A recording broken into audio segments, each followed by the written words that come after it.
Our faith and our church anchor and comfort us, but both faith and church demand that we step outside our safe walls and serve our neighbors, whether their need is food and shelter and medical care or spiritual care.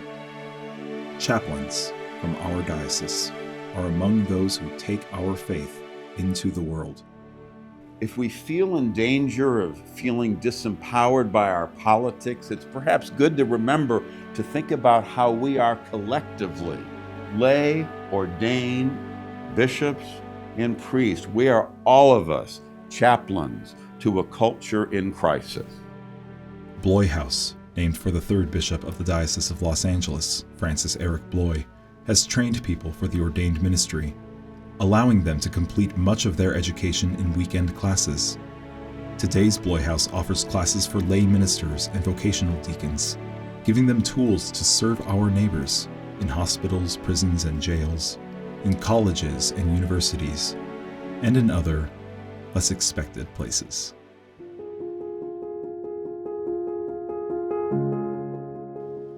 The role of chaplains on college campuses has changed in recent years. The Reverend Glenn Libby, who has served at numerous campuses and is retiring in December after 29 years at USC, said chaplains have made brave moves away from former models of campus ministry.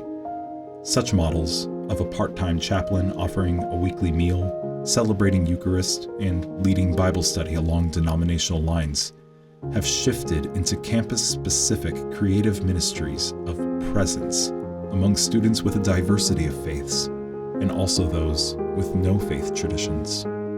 Episcopal Deacon Christy Mossman and Methodist Deacon Jean Rose Smith, as UCLA partner chaplains, say they are presenting church at a very different level.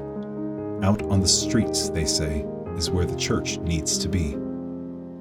Many students don't identify with a specific tradition, but they recognize the care and comfort of something bigger than themselves, where there is compassion and kindness. It is important that these students see the ministry as a sanctuary for everyone. Clinical Pastoral Education, or CPE, has been a part of clergy training for generations, but recently, the Center for Lay Chaplaincy, or the CFLC, has brought lay people into chaplaincy with an adjusted program that doesn't require a theological degree.